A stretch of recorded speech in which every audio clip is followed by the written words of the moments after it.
بسم اللہ الرحمن الرحیم۔ گمنام ہیروز کے معزز ناظرین، السلام علیکم۔ آئیے چلتے ہیں کہانی کی طرف۔ یہ بہت برا ہوا کہ پورس سے تمہاری علیحدگی ہو گئی۔ اگر تمہاری محبت کا جادو اس پر چلتا رہتا اور وہ تمہارے ساتھ رہتا تو اس کے ذریعے عدنان تک پہنچنے کا راستہ آسان ہو جاتا۔ میں چاہتی ہوں کہ تم کسی بھی طرح اس روٹھے ہوئے یار کو منا لو۔ کیسے مناؤں؟ وہ تو پتہ نہیں کہاں چلا گیا ہے۔ میں نے کئی بار اس کے موبائل فون پر رابطہ کرنا چاہا تو اس نے فون بند کر دیا۔ اس کی بات ختم ہوتے ہی فون کا بزر سنائی دیا۔ اس نے کہا، جسٹ اے منٹ شیوانی، میں ذرا دیکھ لوں کہ کون مجھے کال کر رہا ہے۔ اس نے آئینے پر سے نظریں ہٹائیں، اسے اپنے گریبان میں رکھا، پھر اپنے موبائل فون کی اسکرین پر دیکھا تو وہاں پورس کے موبائل کا نمبر دکھائی دے رہا تھا۔ وہ خوش ہو گئی، اسے پورس مخاطب کر رہا تھا۔ اس نے فوراً اسے آن کر کے کان سے لگا کر کہا، ہیلو پورس، کیا یہ تم ہو؟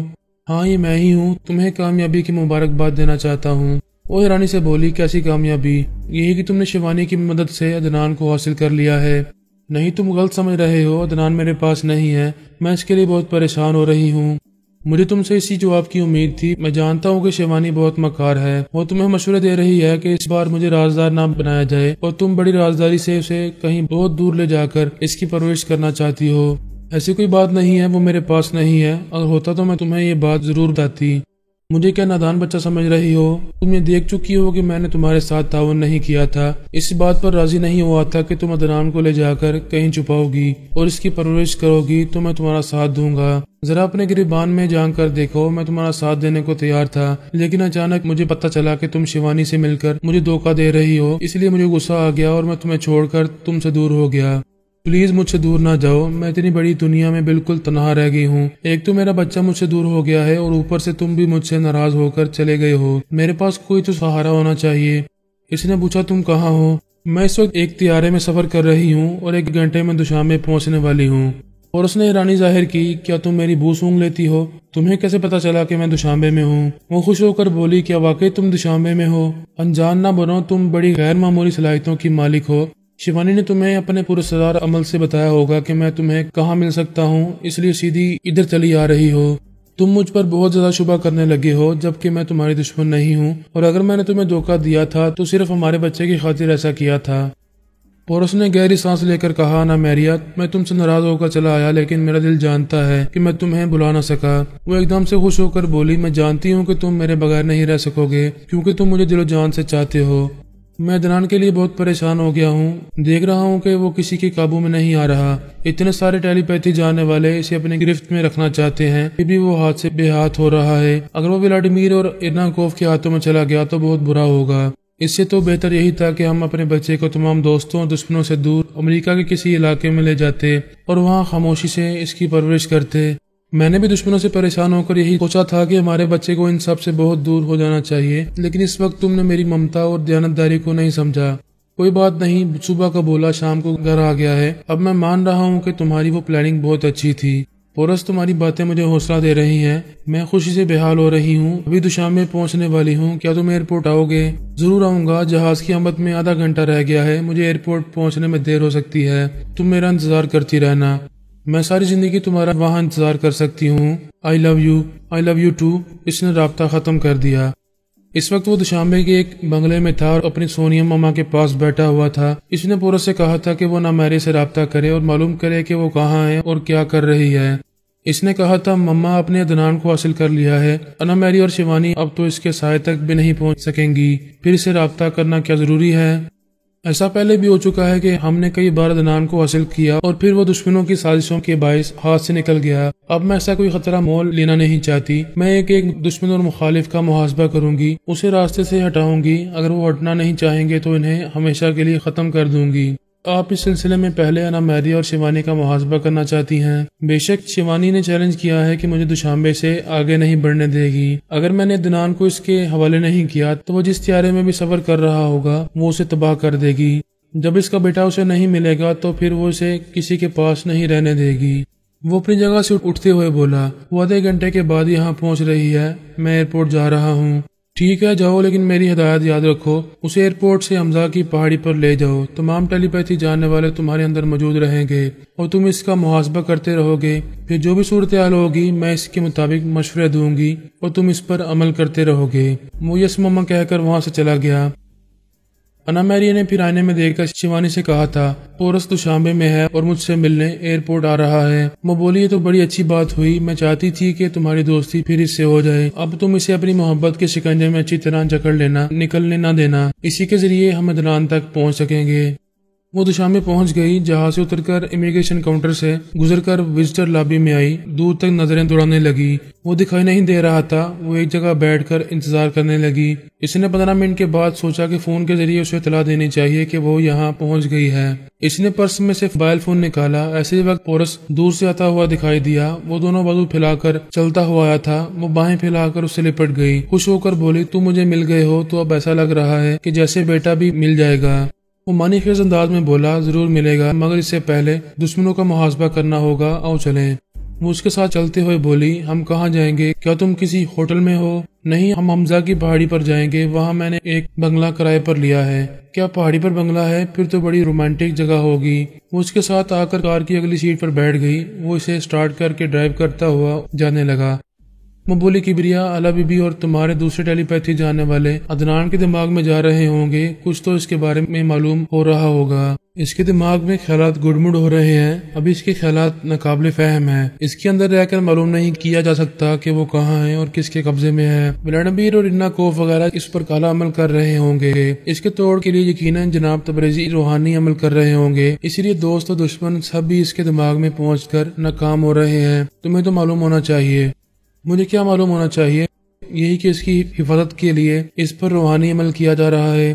ایسی کوئی بات نہیں ہے، اگر ایسا ہوتا تو مجھے ضرور معلوم ہو جاتا۔ ہو سکتا ہے کہ تمہیں نہ بتایا گیا ہو، میں اس بات سے اندازہ کر رہی ہوں کہ مسلسل کئی گھنٹوں سے اس کا دماغ ناقابل فہم ہے اور خیالات گڈمڈ ہوتے چلے جا رہے ہیں۔ ایسا پہلے کبھی نہیں ہوا، میں جب بھی شیوانی کی آنکھوں میں دیکھتی تھی تو اس کے اندر پہنچ جاتی تھی اور اس کے خیالات پڑھ لیتی تھی، اور وہ میری آواز بھی سنتا تھا، میری بات مانتا تھا، لیکن اب ایسا کچھ نہیں ہو رہا۔ اگر اس پر روحانی عمل کیا جا رہا ہے تو کیا تمہیں اعتراض ہے؟ ہرگز نہیں، بلا مجھے کیوں اعتراض ہوگا؟ یہ عمل تو اس کی بہتری کے لیے کیا جا رہا ہے، لیکن کم سے کم مجھے تو اس کے خیالات پڑھنے کا موقع ملنا چاہیے۔ تم نے اس بات پر اعتراض کیا تھا کہ اسے بابا صاحب کے دائرے میں نہیں جانا چاہیے، لہٰذا اب اگر اس پر روحانی عمل کیا جا رہا ہے تو یہ سمجھو کہ تمام اعتراضات کرنے والوں کے خلاف ایسا کیا جا رہا ہے اور انہیں عدنان کے دماغ میں پہنچنے نہیں دیا جائے گا۔ بابا صاحب کے دائرے کی مخالفت کرنے والا کوئی بھی اس کے خیالات نہیں پڑھ سکے گا۔ وہ خاموش رہی، چپ چاپ سوچتی رہی۔ ایک لمبی ڈرائیو کے بعد وہ دونوں حمزہ کی پہاڑی پر پہنچ گئے۔ راستہ اچھا خاصا کشادہ تھا، وہ ڈرائیو کرتا ہوا بلندی کی طرف جاتا رہا۔ آخر ایک وسیع اور اس جگہ پر پہنچ کر اس نے گاڑی روک دی۔ انا میری نے پوچھا یہاں کیوں رک گئے؟ وہ کار سے اترتے ہوئے بولا باہر آؤ، ہم یہاں ضروری باتیں کریں گے۔ وہ کار سے نکل کر چاروں طرف دیکھنے لگی، کہنے لگی یہاں تو بہت ویرانی ہے، میری سمجھ میں نہیں آتا کہ یہاں کیوں آئے ہو۔ یہاں میں تم سے نہیں، شیوانی سے ملنے اور باتیں کرنے آیا ہوں۔ شیوانی سے باتیں کرو گے؟ مگر کیسے؟ تم آئینہ نکالو اور شیوانی کو دیکھو، اس سے کہو کہ مجھ سے ملاقات کرے۔ تمہیں تو پتا ہے کہ وہ کسی سے بات نہیں کرتی، صرف مجھ سے بولتی ہے۔ وہ صرف تم سے کیوں بولتی ہے، مجھ سے کیوں نہیں بولتی، جبکہ مجھ سے اس کا گہرا تعلق رہا ہے۔ وہ میری شریک حیات تھی، اس نے اپنی جان اور جسم سب کچھ مجھے دیا تھا، میرے لیے ایک بیٹا پیدا کیا تھا، پھر مجھ سے کیوں چھپ رہی ہے؟ میں اس بارے میں کیا کہہ سکتی ہوں، یہ شیوانی ہی بتا سکتی ہے۔ یہ شیوانی ہی جانتی ہے کہ صرف مجھ سے کیوں بولتی ہے اور تم سے کیوں نہیں بولتی۔ تم ابھی پوچھو اس سے اور کہو کہ مجھ سے باتیں کرے۔ آج اس بات کا فیصلہ ہوگا کہ وہ مجھ سے کیوں نہیں بولتی ہے، آخر اس کا راز کیا ہے۔ انا میری نے اپنے گریبان میں ہاتھ ڈال کر چھوٹے سے آئینے کو نکالا، پھر اسے روبرو رکھ کر اس کو دیکھنے لگی۔ جب بھی اس سے باتیں ہوتی تھیں تو اس کی آنکھوں میں ڈوب جاتی تھی، زبان سے کچھ نہیں بولتی تھی اور نہ ہی شیوانی کی آواز سنائی دیتی تھی۔ ان دونوں کے درمیان دماغی رابطہ ایسا ہوتا تھا کہ وہ دونوں ایک دوسرے کی سوچ کی لہروں کو پڑھتی رہتی تھی، اس طرح سے ان کے درمیان گفتگو جاری رہتی تھی۔ شیوانی کی آنکھوں میں ڈوبتے ہی وہ بولی انا میریا، تمہارے لیے خطرہ ہے، تم یہاں سے فوراً واپس جاؤ۔ یہ کیا کہہ رہی ہو؟ تم نے سفر کے دوران میں مجھ سے رابطہ کیا تھا، اس کے بعد پھر مجھے مخاطب نہیں کیا، تمہیں آئینہ دیکھنا چاہیے تھا۔ دوشانبے پہنچتے ہی مجھے معلوم ہو گیا تھا کہ تمہارے لیے خطرہ ہے، میں تمہیں وہیں ایئرپورٹ پر خطرے سے آگاہ کر دیتی۔ تم نے غلطی کی، مجھ سے کوئی مشورہ کیے بغیر پورس کے ساتھ یہاں آ گئی۔ کیا تم یہ کہنا چاہتی ہو کہ یہ مجھے یہاں لا کر دشمنی کر رہا ہے؟ ہاں یہی بات ہے، لیکن میں ایسا کچھ محسوس نہیں کر رہی ہوں۔ وہ ایک ہی بات پوچھ رہا ہے کہ تم مجھ سے رابطہ کرتی ہو، پھر اسے کیوں نہیں بولتی؟ میں زندہ نہیں ہوں، میرا رابطہ صرف تم سے ہو سکتا ہے، کسی اور سے نہیں ہو سکتا۔ لیکن وہ مزید ہے کہ تم سے باتیں کرنا چاہتا ہے، کیا میں اسے یہی کہہ دوں جو تم کہہ رہی ہو؟ بے شک میرا جواب سنا دو۔ اس نے پورس سے کہا یہ کہہ رہی ہے کہ زندہ نہیں ہے، اسی لیے کسی اور سے بات نہیں کر سکتی، صرف مجھ سے بات کر سکتی ہے۔ اس نے کہا یہی تو میں معلوم کرنا چاہتا ہوں کہ یہ صرف تم سے ہی کیوں بات کر سکتی ہے، کسی اور سے کیوں نہیں کر سکتی۔ وہ شیوانی سے بولی یہ پوچھ رہا ہے کہ تم اس سے بات کیوں نہیں کر سکتی، اپنی کوئی مجبوری بتاؤ۔ میں نہیں بتا سکتی، میں جو کہتی ہوں وہ کرو، اسے کسی طرح بہلا پھسلا کر یہاں سے واپس جاؤ۔ میں تمہاری سلامتی چاہتی ہوں، تمہاری زندگی میرے لیے بہت اہم ہے۔ میری زندگی تمہارے لیے اہم کیوں ہے؟ مجھ سے سوال نہ کرو، کیا تم زندہ رہنا نہیں چاہتی؟ وہ پارس سے بولی مجھے بار بار وارننگ دے رہی ہے کہ یہاں میرے لیے خطرہ ہے، مجھے یہاں سے واپس جانا چاہیے، آخر بات کیا ہے؟ وہ اپنے لیے خطرہ محسوس کر رہی ہے، آج تمہاری جان کو نقصان پہنچے گا تو وہ اس کا اپنا نقصان ہوگا، کیونکہ تم جو ہو وہ تم نہیں ہو۔ جب تم پیدا ہوئی تو انا میریاں تھیں، جوان ہوئی تو انا میریاں تھیں، لیکن اب سے 4 برس پہلے اچانک تمہارے اندر تبدیلی آ گئی۔ پچھلے 4 برسوں سے تم نہیں رہی بلکہ شیوانی بن گئی۔ یہ تم کیا کہہ رہے ہو؟ جو کہہ رہا ہوں اسے تم سمجھ نہیں پاؤ گی، کیونکہ تمہارے دل و دماغ پر اور جسم پر شیوانی چھائی ہوئی ہے۔ یہ میں نہیں، میری مما کہہ رہی ہیں کہ تمہارے اندر شیوانی کی آتما سمائی ہوئی ہے، اور جو وہ کہتی ہیں غلط نہیں کہتی۔ ہم بہت سوچ سمجھ کر اس نتیجے پر پہنچے ہیں کہ 4 برس پہلے کوئی ایسی بات ہوئی تھی کہ ادھر اسپتال میں زچگی کے بعد شیوانی کی موت ہوئی تھی، اور ادھر تمہارے اندر اس کی آتما سما گئی تھی۔ وہ انکار میں سر ہلا کر بولی نہیں، میں نہیں مانتی، میں انا میریا ہوں۔ اگر شیوانی ہوتی تو خود کو شیوانی کہتی، خاص طور پر تم سے کہتی، تاکہ تم مجھے اپنی شیوانی سمجھ کر اور بھرپور پیار دیتے رہو۔ انا میریا، شیوانی کے پیچھے کوئی پراسرار قوت ہے جو کالا عمل کرتی ہے اور کسی کے جسم سے نکلی ہوئی آتما کو کسی دوسرے جسم میں پہنچاتی ہے۔ اسی عمل نے شیوانی کی آتما کو تمہارے اندر پہنچایا ہے، اور تم پر یہ عمل کیا ہے کہ تم خود کو انا میریا سمجھتی رہو، لیکن تمہارے دماغ میں یہ بات نقش رہے کہ تم شیوانی کا دوسرا روپ ہو۔ تم نے کبھی مجھ سے ملاقات کی تھی، مجھ سے بات کی تھی، اور میرے بچے کی ماں بنی تھی۔ یہ سب تم دنیا والوں سے کہتی آ رہی ہو، جبکہ ایسا بالکل نہیں تھا۔ نہ تم کبھی مجھ سے ملی تھی، نہ میرے بچے کی ماں بنی، لیکن تمہارے دماغ میں یہ بات نقش کر دی گئی ہے کہ عدنان کو تم نے جنم دیا ہے، اور تم یہ شیوانی کے ساتھ شیئر کر رہی ہو، مان رہی ہو کہ اس نے اور تم نے دونوں نے مل کر عدنان کو جنم دیا ہے۔ کیا یہ بات عقل تسلیم کرتی ہے کہ 2 ماؤں نے ایک بیٹے کو جنم دیا ہے؟ وہ الجھ رہی تھی۔ اس نے پوچھا میرے اندر اگر شیوانی سمائی ہوئی ہے تو پھر میرے اندر کیوں نہیں بولتی؟ وہ آئینے کے عکس میں کیوں بولتی ہے؟ یہ تو وہ کالا عمل کرنے والا ہی جانتا ہوگا، شاید وہ مکمل عامل نہیں ہے، اس کے عمل میں کوئی خامی یا خرابی رہ گئی ہے، اسی لیے وہ آتما تمہارے اندر رہنے کے باوجود تم سے نہیں بولتی ہے۔ جب بولنا ہوتا ہے تو وہ آئینے کے عکس میں رہ کر تم سے رابطہ کرتی ہے۔ تم یہ باتیں شیوانی سے کہو کہ میری مما نے جو کہا ہے اس میں حقیقت بہت زیادہ ہے، شیوانی کو انکار نہیں کرنا چاہیے۔ انا میرے نے پھر آئینے کے عکس میں دیکھتے ہوئے شیوانی سے کہا کیا تم سن رہی ہو کہ یہ کیا کہہ رہے ہیں؟ کیا تم میرے اندر رہ کر یہ باتیں سمجھ رہی ہو کہ میرے اندر رہنے کے باوجود مجھ سے بولتی نہیں ہو؟ بہرحال مجھے صرف اتنا بتا دو کہ کیا تمہاری آتما میرے اندر سمائی ہوئی ہے؟ ہاں، میں تمہارے اندر رہ کر سب کی باتیں سنتی رہتی ہوں، لیکن بولتی نہیں ہوں۔ میری مجبوری یہ ہے کہ میری آتما کمزور ہے۔ جس عامل نے مجھے تمہارے اندر پہنچایا ہے وہ چاہتا ہے کہ میں اس کی کنیز بند کر رہوں، اس کے حکم کی تعمیل کروں، لیکن میں نے انکار کر دیا، اس لیے اس نے ادھورا عمل کیا ہے۔ میری آتما کو تمہارے اندر پہنچا تو دیا، لیکن مجھے تمہارے اندر بولنے کے قابل نہیں رکھا۔ میں سب کچھ سنتی ہوں لیکن بول نہیں پاتی ہوں۔ تب میں نے تمہیں آئینے کے عکس میں بلایا تاکہ آنکھوں میں ڈوب کر تم سوچ کے ذریعے میری باتیں سن سکو، اس لیے میں آئینے کے عکس میں بھی گونگی رہتی ہوں، صرف میری آنکھیں بولتی رہتی ہیں۔ تمہاری آتما میرے اندر کب سے سمائی ہوئی ہے؟ اب سے 4 برس پہلے جب میں نے عدنان کو جنم دیا تھا اور وہ عامل مجھ سے سودے بازی کر رہا تھا کہ میں اس کی تابع رہوں تو وہ مجھے کسی طرح دوسرے کے جسم میں زندہ رکھے گا۔ میں اپنے بچے کی خاطر زندگی پانے کے لیے اس کی بات مان گئی، لیکن تمہارے جسم میں جگہ ملتے ہی میں نے بغاوت کی اور اس کی کنیز بن کر رہنے سے انکار کر دیا۔ تب اس نے کہا کہ میں ہمیشہ تمہارے اندر ہی قید رہوں گی اور اپنی مرضی سے کبھی بول نہیں پاؤں گی، اور نہ ہی اپنی مرضی کے مطابق تم سے کوئی کام کروا سکوں گی۔ وہ ایک ذرا توقف سے بولی، جب اس عامل نے مجھے تمہارے اندر پہنچایا تو پہلے اس نے تمہیں مار ڈالا تھا۔ انا میری نے پریشان ہو کر پوچھا، کیا میں مر چکی ہوں؟ ہاں، تمہارے اندر تمہاری آتما نہیں ہے، میری آتما ہے، تمہارا صرف جسم زندہ ہے، باقی میں ہی میں ہوں۔ انا میری کو یقین نہیں آ رہا تھا کہ وہ مر چکی ہے اور مرنے کے باوجود زندہ ہے اور شیوانی کی آتما کی محتاج ہے۔ شیوانی کہہ رہی تھی، میں نے تمہارے اندر پہنچتے ہی تمہارے دماغ کو اپنی مرضی کے مطابق ڈال لیا تھا اور تمہارے اندر یہ بات نقش کر دی تھی کہ تم پورس کی محبوبہ ہو، اس سے تمہاری شادی ہو چکی ہے اور تم نے اس کے بیٹے عدنان کو جنم دیا ہے۔ یہ اس وقت کی بات ہے جب عامل مجھ سے بہت خوش تھا اور اس نے مجھے یہ سب کچھ کرنے دیا تھا۔ 6 ماہ کے بعد اس نے کالے عمل کے ذریعے مجھ سے ایسا کام لینا چاہا جس کے لیے میں راضی نہ ہوئی۔ اس طرح اس سے اختلافات پیدا ہوئے تو میں نے بغاوت کی، اس کی باتیں ماننے سے انکار کر دیا۔ اس کے بعد میری سمجھ میں آیا کہ وہ مجھے چھوڑ کر چلا گیا ہے اور اب میں بے دست و پا ہو گئی ہوں۔ تمہارے اندر قیدی بن کر رہوں گی، لیکن نہ تم سے کچھ بول سکوں گی اور نہ مرضی کے مطابق کام لے سکوں گی۔ جو باتیں میں نے تمہارے دماغ میں نقش کی تھی وہی باتیں اب تک تمہارے اندر نقش ہیں اور ان کے مطابق ہی تم خود کو عدنان کی ماں سمجھتی ہو۔